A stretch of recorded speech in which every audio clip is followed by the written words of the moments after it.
Hello, hello, and welcome once again to the Touch Yourself show. And I'm your host, Toyin Adesola, and with me, as usual, is Maureen Nwachi. And welcome to the show that gives you insights and knowledge on the issues surrounding sickle cell. And today we're going to be talking about a very interesting topic. But in the meantime, hi, Maureen. Hi, good evening. Evening. Let's hope that the network will not fail us this time. I've been noticing I'm having issues, but we'll hope that we'll do it. And today we'll be just talking about sickle cell, for the love of sickle cell advocacy, a pain and passion. Now, why we're going to talk about it is that sometimes we get so involved with causes, because I don't want to just limit it to sickle cell, but causes in general. And we're so passionate about it, but at the same time, it causes so much heartache and pain when struggling to do it. So it will be an interesting discussion on how we can manage this and how we can continue to create advocacy, especially around sickle cell. Maureen, somebody was mentioning was that all this work she's doing, and I don't. That's separate from having being under an NGO that has structure, you get salary and all that. And she was like, all this work she's doing, that government should pay her for it. That is a right to be paid for it. But I understand where they're coming from, but sometimes that's it. When it's a cause you're trying to push and you don't necessarily get reward for it at the end of the day. Sometimes you do, sometimes you don't. So it'd be an interesting way of doing that. But while we're waiting for our guests, because they're running late, I want to just talk. You and I have been in this advocacy thing for a long time. Um, Sometimes it can be challenging, but one thing I've found out is that in doing it, you get to see different aspects of the life concerning what you're passionate about, and in that way you see different people's point of view. How do you, I mean, between you, we've been in this space, you've seen different, you're pushing for the same cause, but people have different mindsets to it. How do you think we've been able to balance it? That's it, because sometimes it can be frustrating. Yeah, there's a lot of I don't know if to call it misunderstanding or about NGOs, non-governmental organizations, and with the way they do advocacy. There's a lot of there are lots of opinions of how things, they should be done. Things should be done, or how it should be done. And there's the book, and there's the book method too to follow. And Exactly. yeah, so sometimes it can be quite a bit, burdensome. But do you think in trying to balance that, because I remember when I went to when I took a course in before I started knowing anything about all this structure and book parts, when I took a course in Enterprise Development Center, Pan Atlantic University, they were always going on about passion can only take you so far, that you need to build structure, you need to do that. And when I came into that space, because me, I came with fire, passion, and all that, and then they dropped this bomb on me that I had to follow a particular path, especially when it comes to seeking funds and stuff like that. Do you think it's a negative, or do you think it has its positive and balance?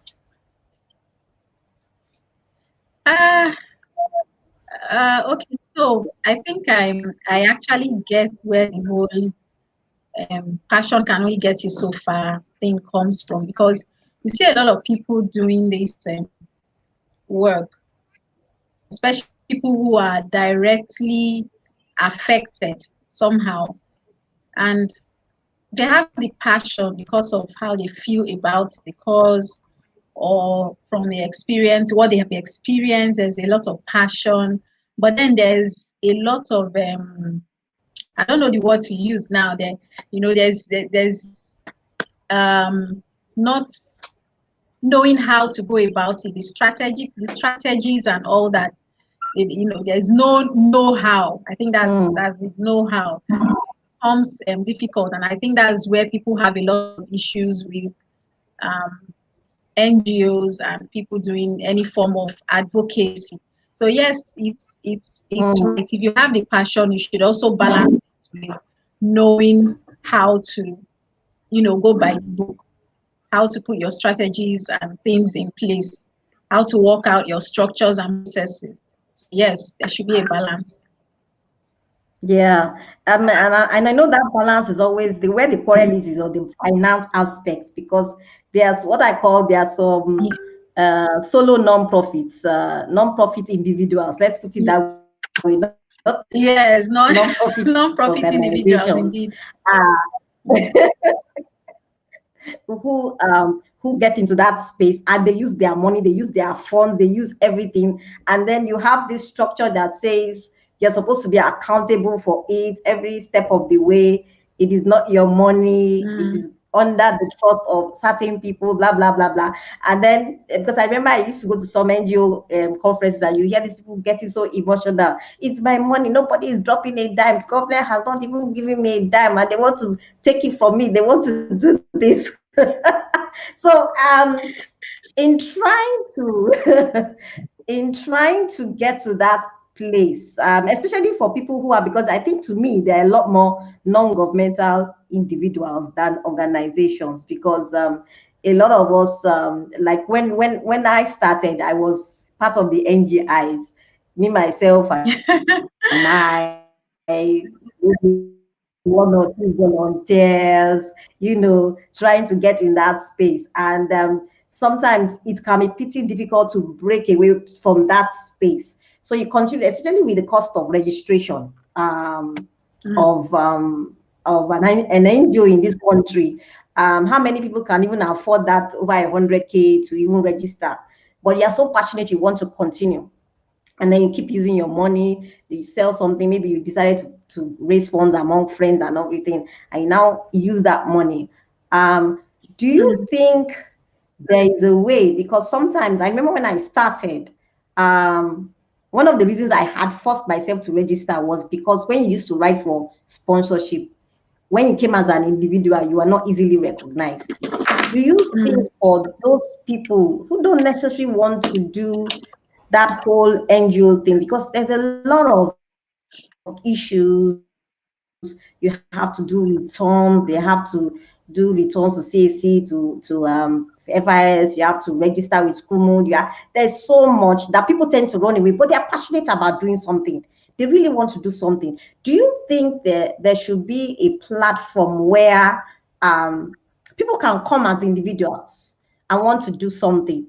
Maybe government can recognize them as something, or do it in a way that, okay, you go in with an NGO that you're passionate about, or with who is following a cause that you're passionate about, and maybe do it under their umbrella or something. I don't know. It's just my thoughts. It can actually work both ways.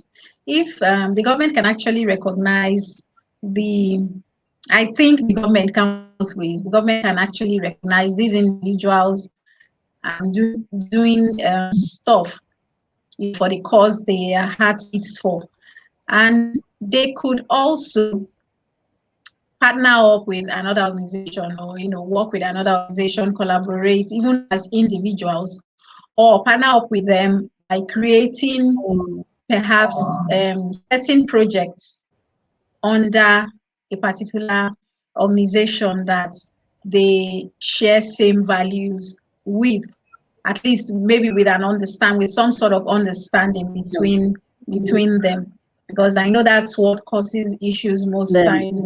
Yes, so but it can actually work either ways. It can actually work either ways. That's what I think.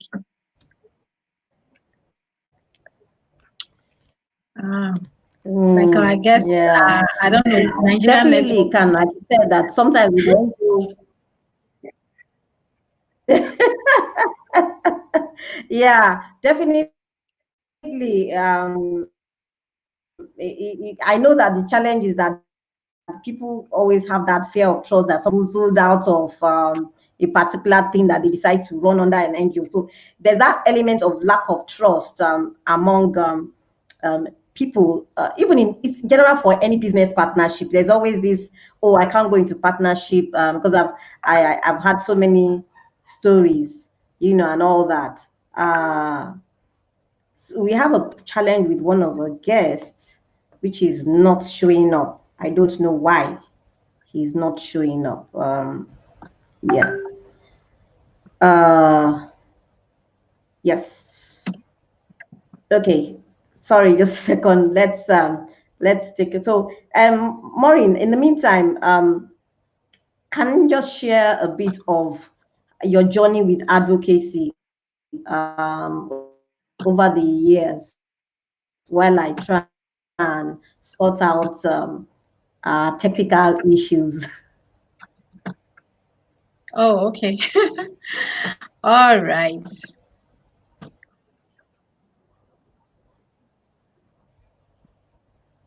Okay, so journey, a bit about advocacy, my journey. Okay, so like I always tell people, it started fully. I think it started fully when I got into the university.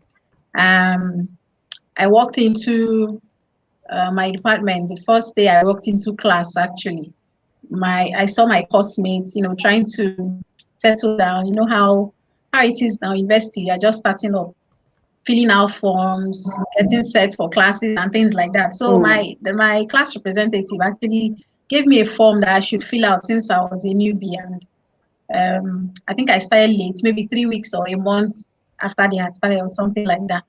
So after filling it out, I submitted it, and I was leaving the hall, and she ran after me and said I made a mistake in one of the forms and I needed to correct it. I know I can be quite thorough sometimes. So I was like, mistake. Okay, let me see now. And she showed me, she said, yeah, they asked for your genotype here and you wrote SS. And in my mind, I'm like, what is she talking about? I looked at her, I was like, yes, that's my genotype now. I think she was dumbfounded for a few minutes there. She just she just stood, she didn't say anything. And like, that's my genotype. And I don't know, I'm sure in her mind, she must have been thinking, um, I don't know who says their genotype out like that. Is she really? I don't know what she was saying, but it was Maybe funny. the But perspective that people also have that people with sickle cell have a particular look, oh yes, So that's like true. when you Perhaps, put it, perhaps. and then she looks at you, nah, it cannot be that. Perhaps that's it.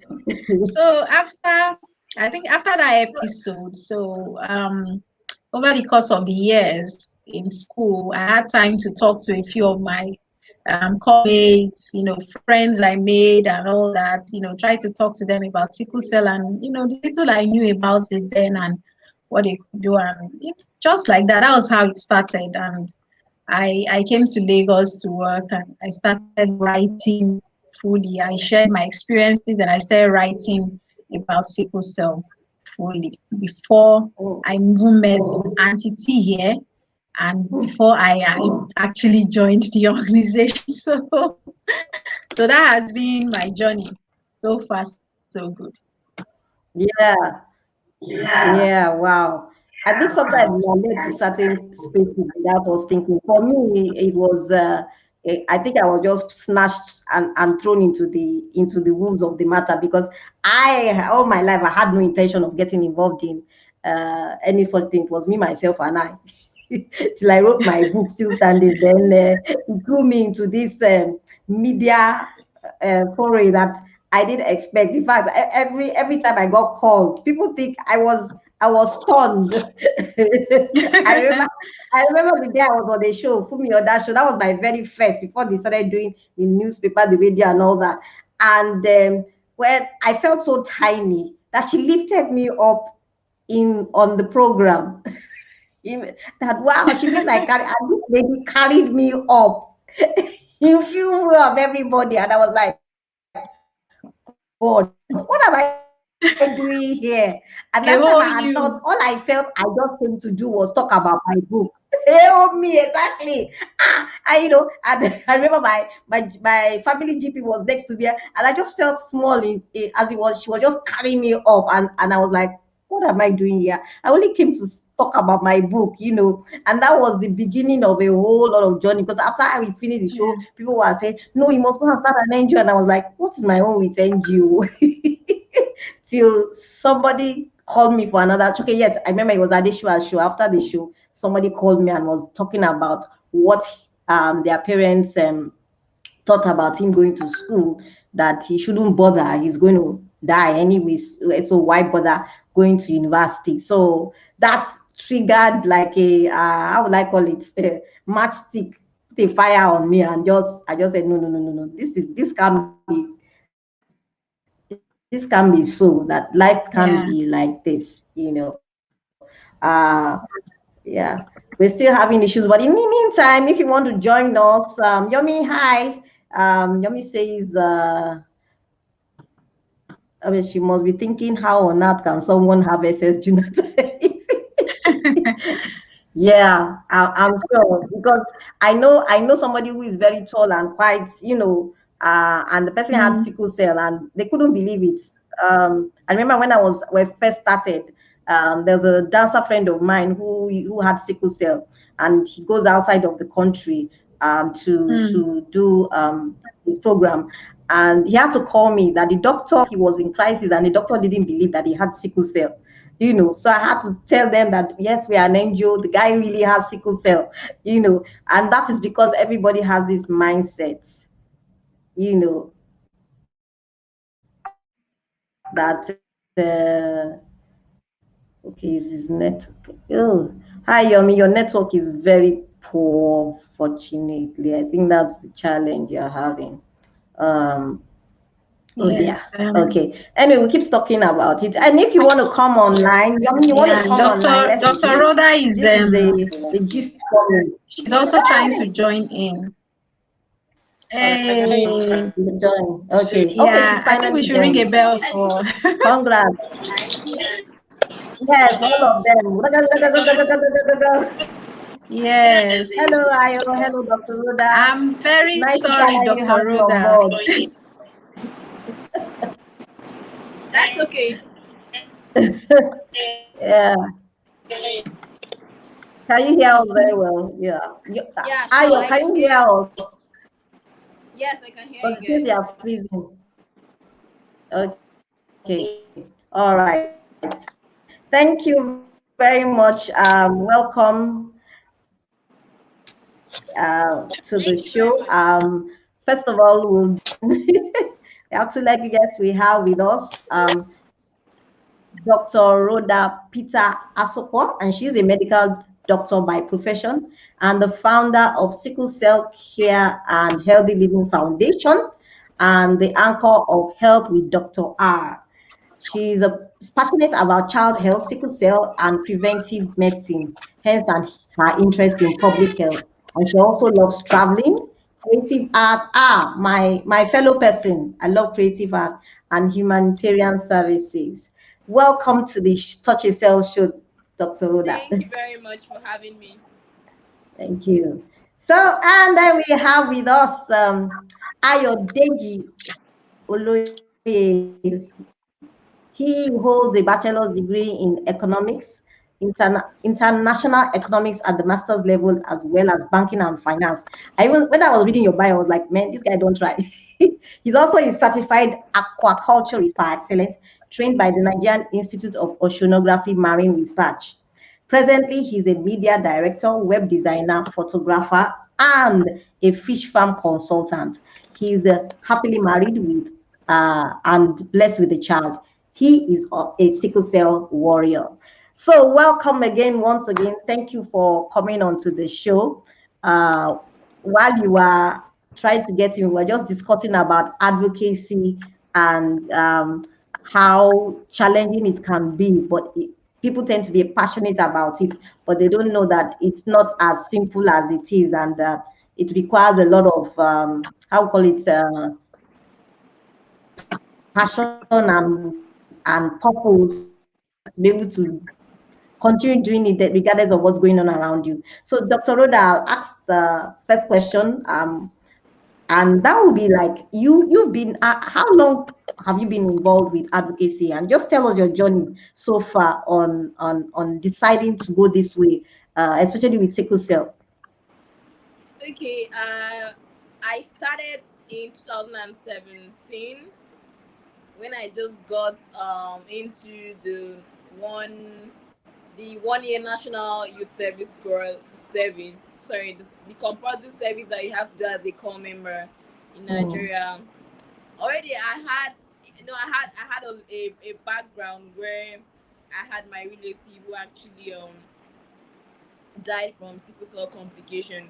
In fact, in our home then, and that was like a really long time ago before I even went to university. And when I came back and I did my house job, and then I went ahead to Delta State to serve, and I realized that we had so many cases of sickle cell, and the problem was that there was this financial problem that was so evident, and there was this I can't manage this person very well, like coming from the parents, this confused parents. And then we still had these cases, and there were so many, especially from the area where I served, which happened to be not so local, but I mean, it was away from town. And I just realized that number one, despite the fact that this is something that we feel that as a society, becomes more and more and more civilized, that we wouldn't have cases, especially with little ones. I just realized that the cases with the little ones are still very, very many, which shows that there's lack of awareness and advocacy. And the fact that the parents are still very confused on how to handle the situation shows that there's still lack of awareness and advocacy, or in terms of care and management, management plan in Nigeria for people living with sickle cell. And then the other aspect of it shows that the nobody is actually like really, especially the government, nobody is actually really, like really looking at it on compared to the way people are looking at other cases, even malaria. And I realized that no, I have to literally join, the fight, against sickle cell, in terms of breaking the chain where we still have children coming down with or being born with it. And another part which actually breaks my heart is when you see these warriors, coming down with crises, and there's no financial backup. The support is so limited, and you would wonder. And the treatment of complications are so high because you have to do so many acute or interventions, and some of them don't really have money. So when this financial constraint is there, and the fact that they're unable to care for themselves to actually limit or reduce these complications, that was really a problem for me. That at some point I started intervening in terms of supporting with my own money, especially when they come to the emergency. When I was serving, they would even call me from where I was staying. Dr. Rhoda, come, your case has come, and then I'll have to sacrifice or give money to the parents to support the cost. So because of that, my passion grew, and I started doing one or two things. In fact, I got to the point where I had to see the governor's wife then, Okowa's wife, and Edith Okowa, and I now realized that she was actually doing something already on sickle cell in Delta State. So I joined the course, and after service, doing one or two things back then in Delta State, I came back to my state, and I thought I have to literally create an organization that will fight fight the fight, do the work, and give the help to those living with sickle cell. Wow, interesting journey. Yeah. So how has it been for you so far? That journey of advocacy, how has it been? Well, it's not been easy because if you don't actually have people that can actually translate your passion or try to understand why you are having, people, you have people who literally ask you questions like, why are you even doing it? Why sickle cell? I mean, what's the genotype? I have that question coming every now and then. And I have even some guys who like, I hope you're not. And I'm like, I don't understand. Are you trying to tell me Yeah, I that remember someone a that friend has of mine sickle had cell that can problem. marry or what? So when they see you so passionate about the whole stuff, they keep asking questions. Now I've seen someone that's actually called me and like, well, I really want to understand why you're doing this. Is it that you have the sickle cell genotype or what? I think they ask me questions like that, and it's almost tiring to keep replying and answering. This is my genotype and all of that. Sometimes I just don't answer at all. So that's that. There's that part, and you can imagine what happens to someone that is actually living with sickle cell and then the condition. Imagine what will happen to the person. I mean, the stigmatization is just out of this world, and they just keep looking at you with one eye like, hey, so this is what you have or what? Or I'm not really sure. This one, you're really really passionate about this thing, and I'm like, are you serious? Then the another aspect is finance. It's finance because I know I met someone that told me, is sickle cell really a public health thing? Like, is it really that? So is it really that? Is the burden so high? It's not really a public health burden. I mean, why it's not even going to fetch you money? And I'm like, whoa, is this am I supposed to do this to fetch me money? So there's that aspect, and I will tell you that majority of the things I do are actually from my pocket. It's difficult finding creating a solution and having support. I mean, majorly I've been doing most of the things. I can tell you that 95% of the things I do are from my pocket. So there's the financial constraint, there's the questions of my genotype, and then there's the whole part where people feel that I am wasting my time. And it's a tough one, but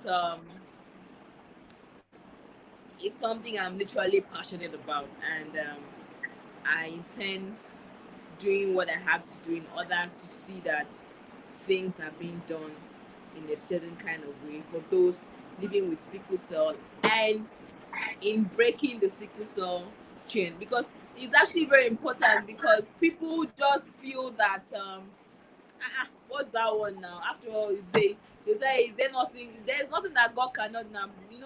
People's just have been changing from SS to A. I don't know if you heard something like that, and it's just all I've been facing since I started the journey of advocacy.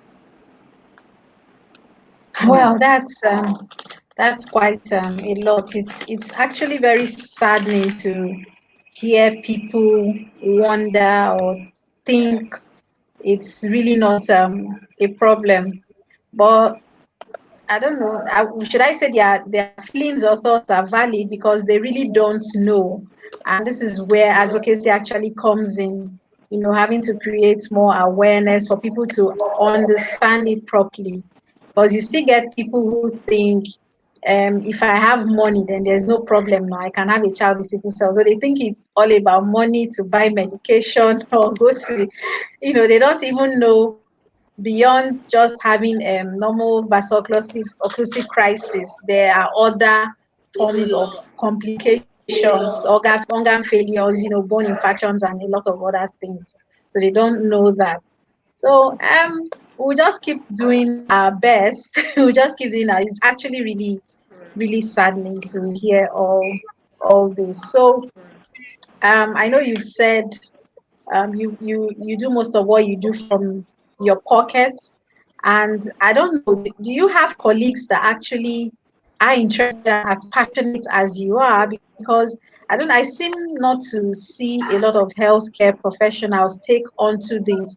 I don't know if it's because of how I know I've once met a hematologist who said if he knew sickle cell was the way it was or the way it is, he wouldn't have gone into hematology. He would have chosen some other field to specialize in. He would have chosen maybe some form of surgery or something else, not hematology and not sickle cell. That his heart, it breaks his heart all the time to see all sickle cell warriors going through. So do you have colleagues who also are passionate about this, or are there people who are maybe your colleagues who are running away from from doing what you are doing, especially in this particular cause when it comes to sickle cell? Well, I've just seen a few, and the system in Nigeria where there is no this thing they call funding.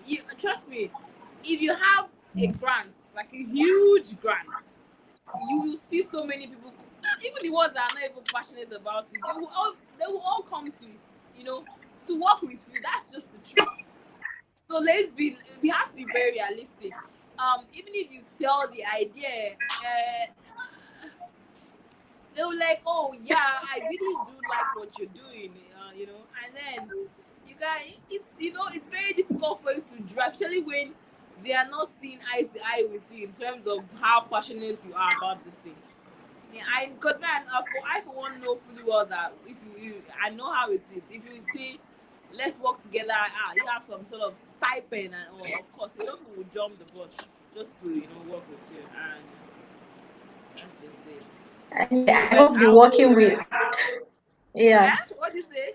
Yeah, please go ahead. I just wanted to say I hope the working with you, jumping the bus and working with you, I hope it goes beyond just for the money, but doing what is actually very necessary, because we also I mean sickle cell warriors also have this issue where they go to the hospitals and they find it very difficult explaining things to doctors, because it seems like some doctors really don't know about, in a country where we say we have the highest population, it's always an issue. So I don't I know think it's a if problem that it's needs just to be about the money. addressed. It's a problem that needs to be addressed from the top. I mean, seriously, the same public health system should really look into it, because if sickle cell is actually we have the highest in Nigeria. It's something that should be out there, like it should be tackled even from a global angle. So all hands should be on deck in seeing to a reduction in this percentage in this particular part of the country. So I think it's everybody's responsibility. At least we that have started should push it further and make it something global that even the Nigerian government will be interested in also pushing it through. So so I that don't know, is Auntie. one. So what do you have to say about the Nigerian government? And oh my Ah, gosh. I just have to put it. first of all, I I'll just take it have to put from it. the view of I just have to say it. Maybe somebody I'll God take it will from the help us point of and view maybe of hear when you us. said that, oh, we come. I know. I'll first take it from the point see among us. You said, okay, if we come together. One challenge, which is what I was talking to Maureen about earlier before you came on, was the fact that even us that are supposedly doing the advocacy, there's so many opinions, so many voices, so many different perception of what should be done or what should not be done. And sometimes it doesn't make us look serious. Uh, it doesn't make us look serious. So even if we say, yes, government has its own issues, but even if we say that, okay, government should come and support us and do this and do that, if there are so many voices that are not together, how do you think they'll be able to hear us? What way that is one? We can have a different how would I call it? Maybe ways of getting to a particular destination, but there should still be some form of cohesion. How do you you think that would be able to translate into the government hearing us? And how can we achieve that? Are you asking me a question because I didn't get that? I'm struggling to get you from your own end. I can hear Maureen, but I can't hear you. Oh, okay. So she said Yeah, I noticed there's a network of some sort. those of us who are already advocating, especially those who perhaps actually live with the disorder, who should come out to speak about it, and patient-based organizations like ours, there seems to be some form of friction, trying to understand each other and trying to know where to come together and work together and all that. So she was asking how you think we could achieve that in trying to, Okay. in coming together for advocacy. Yes. Yeah. Thank you very much for that. The problem is okay. I'll put it like my own state now. We have people that are actually living with this condition. Okay. Or at least I know. Although I had a doctor friend who was also, God bless her soul and may her soul rest in peace. She was also with me on this fight for and the voices of sickle cell individuals to be heard, for subsidization of healthcare for them in my state. But the problem is people actually coming out, from wherever they are, to say, okay, please, let's have this done. Let's have this done for us, because of they are afraid of the whole stigmatization something, which is still playing greatly. You would actually have someone, and literally, like, young ladies and men, you would literally beg them, okay, how about we just come? Okay, you don't even need. Okay, let's just go on radio. They will not even want to come. They will not even want to, because they are afraid that they may be tagged,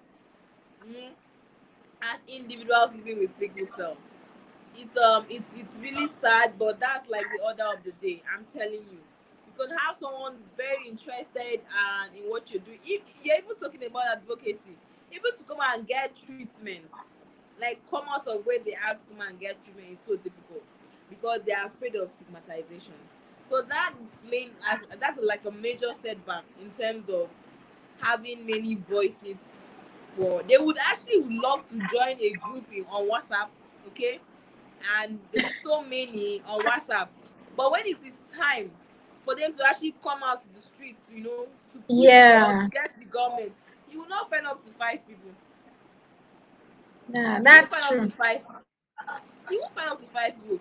They are still afraid of this stigmatization thing.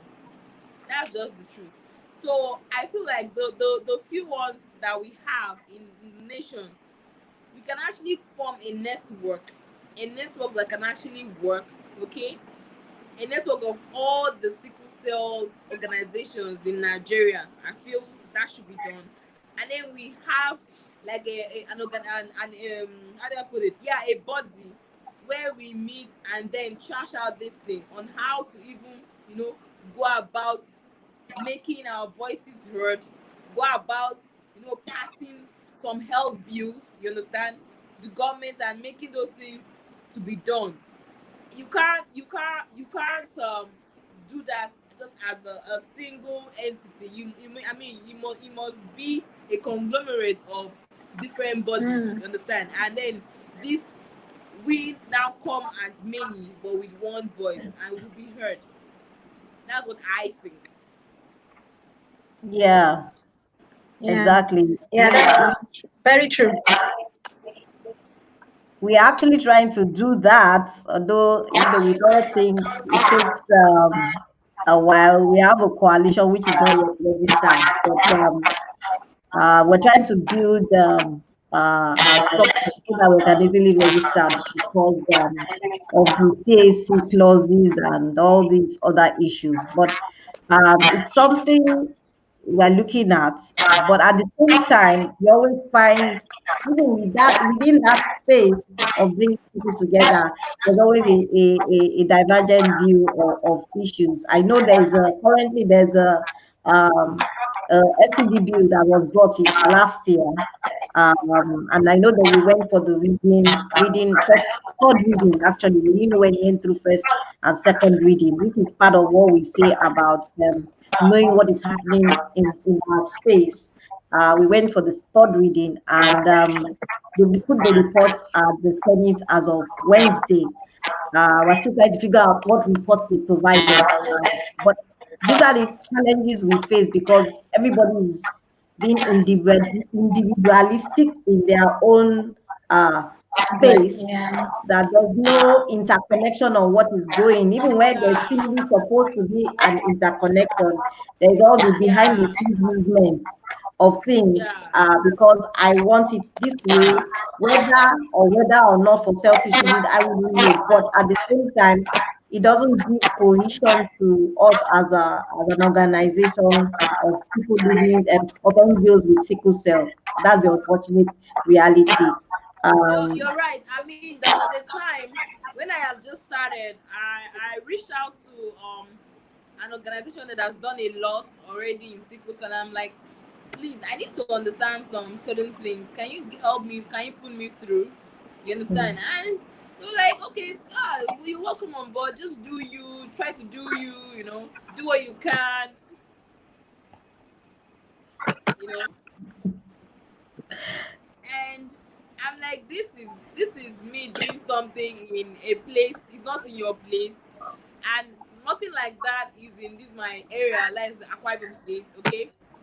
And I'm just asking you, how do I go about certain things? And you're telling me I should do you, do me, do you know, do your thing. Just do what you can. Hook up with organizations. Ask for support from different places. And mm, so yeah. that's the thing. So you Mm. really, you, I understand your frustration. It was almost the same way for me when I started. So, and that's what I was telling Maureen, that we are thrown into the thing. We didn't know our left from our right. So we just went with our passion, went with our heart, and learned along the way our mistakes, and hope that we'll get better over time. But that's the reality. There's, like I said, there's this thing about, because I mentioned earlier, you have non-governmental individuals and and not necessarily non-governmental organizations. But sometimes some of these people are passionate, but they don't have that capacity of an NGO to pull through. Or they need an NGO as an umbrella to get funding and all that. But because we have a mindset of fear, of partnership, we may not want to do that because we are afraid maybe the NGO will take our idea or stuff like that. Or even the NGO might be thinking, oh, if I bring this person on, they may be using us for something else. There's that lack of trust. So how can we, because of course in a society like Nigeria, I know a lot of things have been going on that we tend to lose trust easily. Trust in the government, trust in the person, your next door neighbor, even sometimes trust in your family. Uh, as a result of different scenarios. So how can we build that trust so that there can be more situations like this? You don't necessarily want to start an NGO, but you have a project you're passionate about, and you know how to get your own funding, but you just need that umbrella to make you legitimized, I would say. So how can we do that? first of all, I'll start by saying I remember when I started the foundation, and when I spoke to some group of persons and I asked them to join me in the cause. Okay, I said something. I said this foundation is not created in my name, which means that one day I can hand it over to another person and go do something else. So everybody has to understand that that fact still remains, that this is not just about you. You have to understand that you're trying to solve a problem, and you may need 1, 2, 3, 4, 5 persons with even better ideas on how to approach this problem if you really, really want to have a solution. So people should actually understand that it's not a competition, and everybody can still stay in their lane, come together, and strike a balance, and the glory will still go to everybody.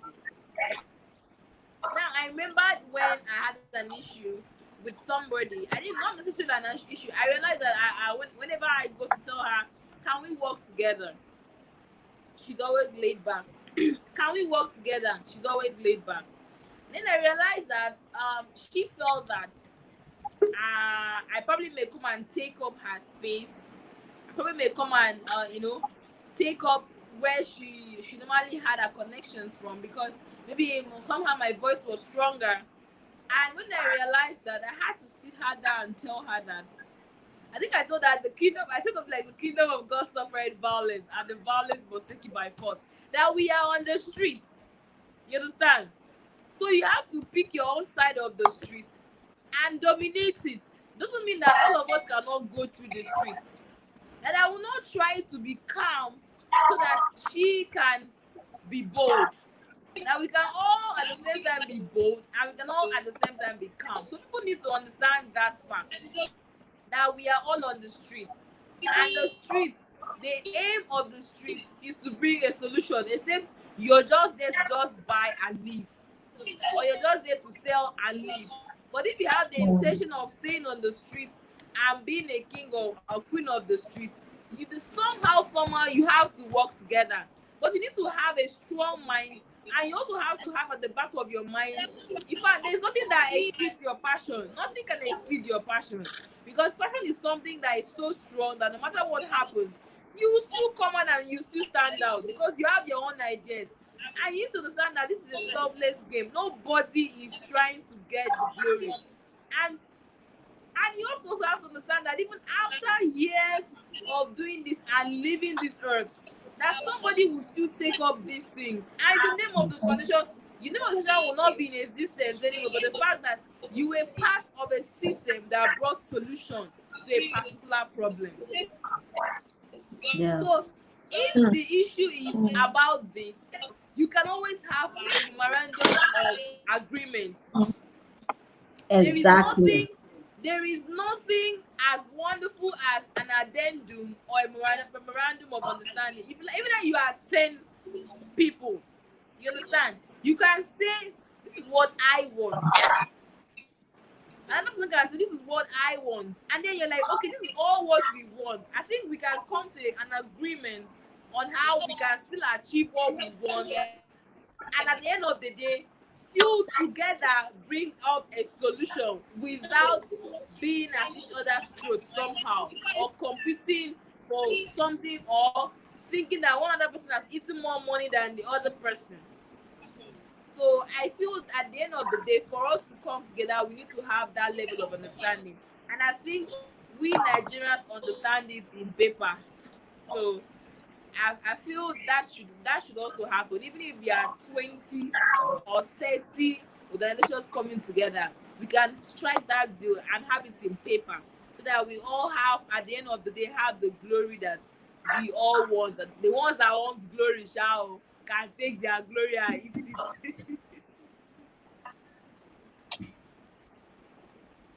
That's what I think. Maureen, are you with us? Yeah, you seem to have frozen. Oh my God. I'm just laughing. She said those that want the glory can take. Oh my God. It's the truth. Anyway, that's actually true. It is. Okay. Yeah. Yes, it I is. like your It is the truth. spirit. Yes. Thank you. So I understand. Yeah, in Akwa Ibom. Yeah, I'm back from State. Yeah.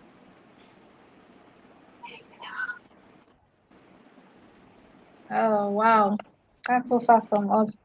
I didn't think it happens there. of sickle cell advocacy and all that. What do you say? I said I didn't think anything happens there in terms of sickle cell advocacy.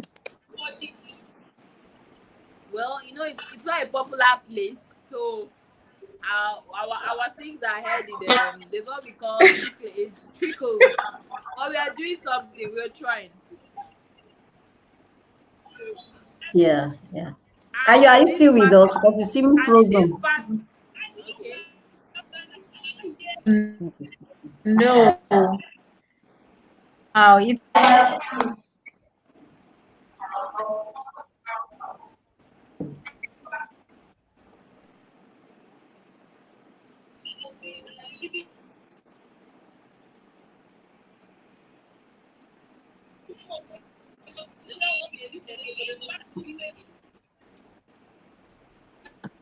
think Maureen, he are you can. there? Oh, I don't think he Okay. can. Or if he can hear, I don't think he's Yeah, I think he's frozen. Okay. Unfortunately, we've not been able to get to chat with Ayo. But I'll just because our time has fast spent, unfortunately. What I Yes, was I'm saying is here. that yes, Yeah, okay, I'm here. great. I'm saying all. I think there's a delay. There's a delay in Oh. when I speak somehow to you. Yeah. Okay, let me ask yeah. Yeah.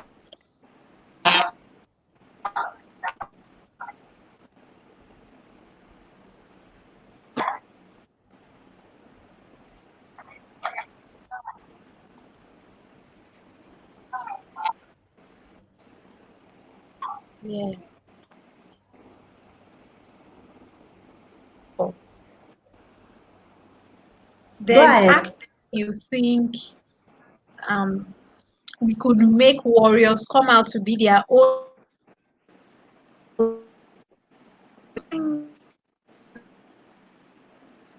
was in Abuja with a colleague of mine to represent the organization at a public hearing, at the public hearing at the Senate for sickle cell bill that is at the floor there.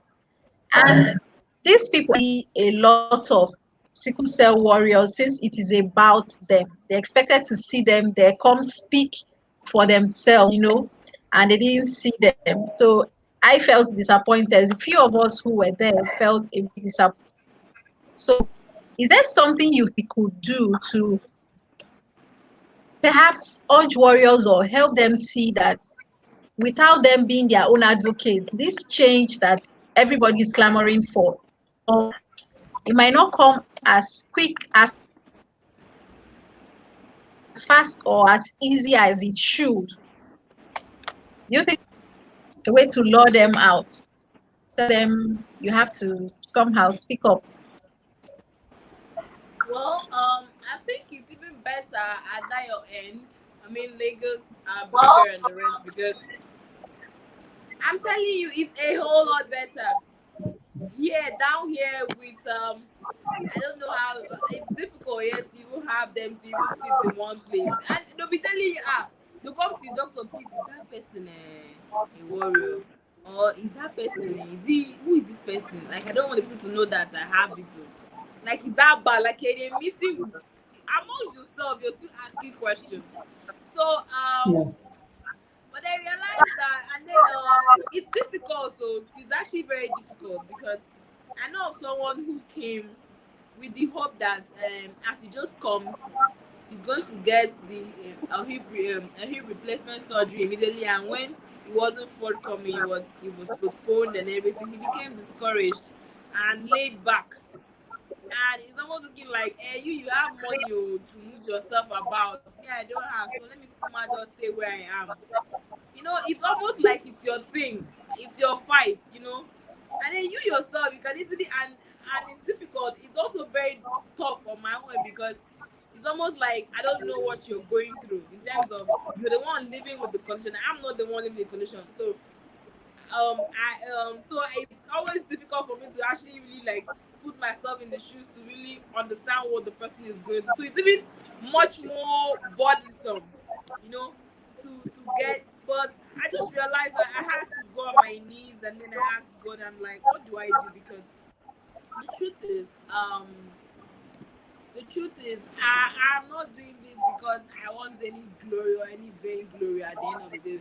I started this thing with a passion, and it's even getting more difficult because I literally sometimes I go behind and I cry because I'm like, I took up something and I didn't just know how heavy it would be, at the end of the day. Especially when you have the people that you're trying to do these things for, not even understanding one bit of what you're trying to do. Do you understand? And it's difficult out here because it's really difficult. So I had to go on my knees and then I asked God, and He just said, just do what you have to do. But at the same time, do not make it look like you're forcing them. They need to understand that this thing that you're doing is from a very, I don't know, some part of yourself, like a very deep part of you. So I just allowed it, and then one day one of the mothers just called me, doctor, I've not heard from you in a while. We're supposed to actually come together. We're supposed to actually have, I'm not like, okay, fine. Why don't you arrange it and let me know how it's going to be?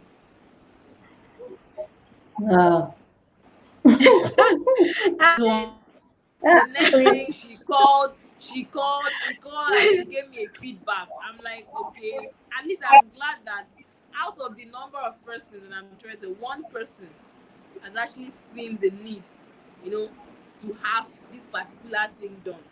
So I feel maybe that should be applied at different levels. Don't even expect that they would actually come. Just do what you have to do, and get them involved. I think get everybody involved, give responsibility. If at the end of the day they don't see the need to do this, allow those ones that work with the few ones that are coming first. I think so.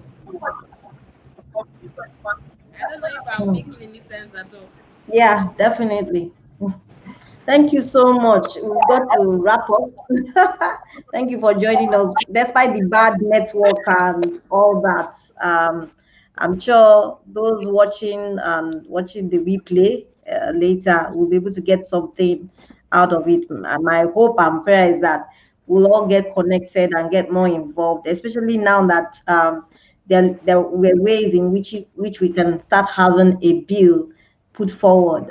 It's more important now than ever to be able Yeah, to lend our voices, because yeah, there's a saying, he who the shoe pinches knows where it hurts most.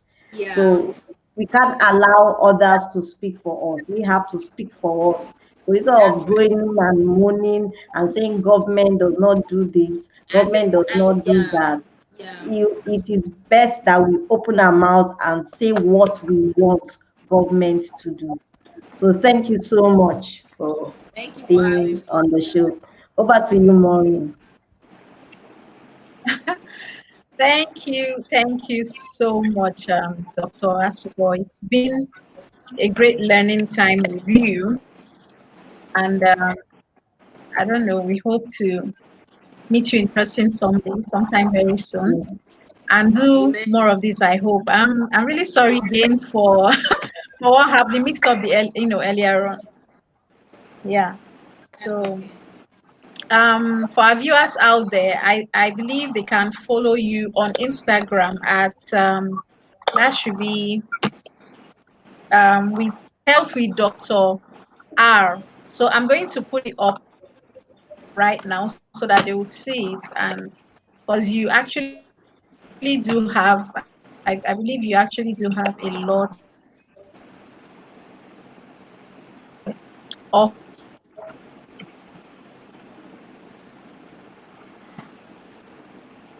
okay. So we'll soon let you go. I know you're a very busy person. So we are really, really, really very to have you the show tonight. Thank you And very much. I want to see if we have a question for you. Okay, that's Yomi saying thanks to Dr. Rhoda. This Thank is you very much. yeah, you're welcome. Yeah, it's right. It's right. It's correct. Correct. It's correct, right? Okay. Yeah, it's So correct. Thank you, Yomi. Okay, thank you so much. Yeah. Thank you, Ayo. Fortunately, Yeah. you couldn't come on, but thank you all the same. Yeah.